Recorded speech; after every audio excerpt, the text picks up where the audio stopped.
Então, quando você está realizando a sua anamnese com o seu paciente e você pergunta para a pessoa, né, que tipo de substâncias ela está utilizando, e eu até comentei com vocês sobre a importância, naquele trecho da anamnese, que aborda especificamente a questão do uso, né, de substâncias, que a forma de perguntar tem que ser natural. Ela tem que ser a mais, digamos, espontânea possível, sem destoar do resto da sua anamnese, justamente para evitar que a pessoa se sinta constrangida e, eventualmente, não preste ao médico as informações necessárias para que o médico possa realizar uma anamnese apropriada, obter as informações clinicamente relevantes para o manejo desse paciente. Então, lá no roteiro de anamnese de vocês vão se recordar que existem, né, alguns trechos que abordam o uso de substâncias.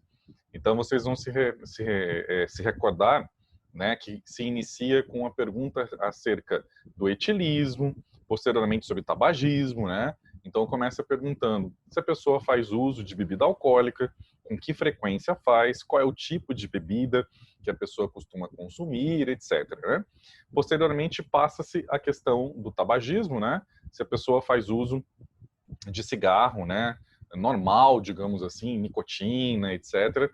E da mesma maneira que você perguntou sobre o consumo de álcool, você vai analisar se essa pessoa ela está utilizando que tipo de cigarro, cigarro com filtro, sem filtro, cigarro de palha, né, utilizando um palheiro, se na verdade a pessoa tem uma frequência de uso relativamente constante, ou se ela está observando uma mudança nessa frequência de uso, tanto para mais quanto para menos, né?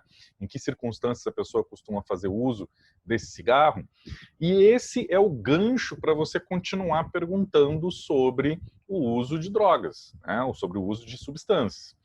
Que aí você vai prosseguir no roteiro, né, de anamnese. Em alguns roteiros existe a sinalização nesse momento para que se pergunte sobre o uso de drogas ilícitas ou substâncias ilícitas. Meus caros, vocês não vão perguntar para uma pessoa da seguinte forma que eu vou fazer agora. Então, já perguntei sobre etilismo, já perguntei sobre tabagismo, aí eu viro para a pessoa e digo assim: olha, você faz uso de alguma droga ilícita? Qual? Gente, para pensar. Eu vou virar para você e vou perguntar assim: você faz alguma coisa ilegal? Vocês acham que a pessoa vai responder com tranquilidade a uma questão como essa, né? Então, não. Você deve prosseguir a sua sequência de perguntas sobre o uso de substâncias com a mesma naturalidade que você perguntou sobre o álcool e o cigarro normal de nicotina. Você vai virar para a pessoa e vai perguntar para ela: além de álcool, além de cigarro normal, você utiliza alguma outra substância? E aí, nesse momento, pessoal, para ajudar o paciente, vocês podem utilizar aquela técnica que comentei com vocês lá no início desse semestre, que é a famosa pergunta em menu. Vocês estão recordados, pessoal, da pergunta em menu? A pergunta em menu, como o próprio nome indica, né, ela apresenta opções que proporcionam ao paciente a possibilidade de ele vir a falar a respeito de uma dessas opções ou de todas elas, se for o caso. É uma maneira de o entrevistador encorajar o seu paciente a se expressar. Então, você pode virar para o paciente e virar para o paciente e perguntar assim: você faz uso de alguma outra substância? Por exemplo, maconha, crack, cocaína, alguma outra substância? Nesse tom de voz, um tom de voz normal, como se você estivesse perguntando sobre o álcool, como se você estivesse perguntando sobre cigarro normal.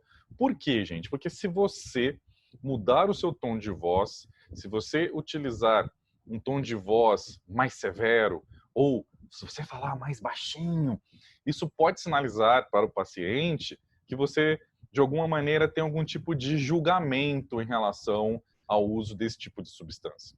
E isso pode travar o paciente, pode fazer com que ele acabe mentindo, né, acabe se recusando a prestar uma informação apropriada. E lembrem-se que vocês, como futuros médicos, não julgam o comportamento do paciente.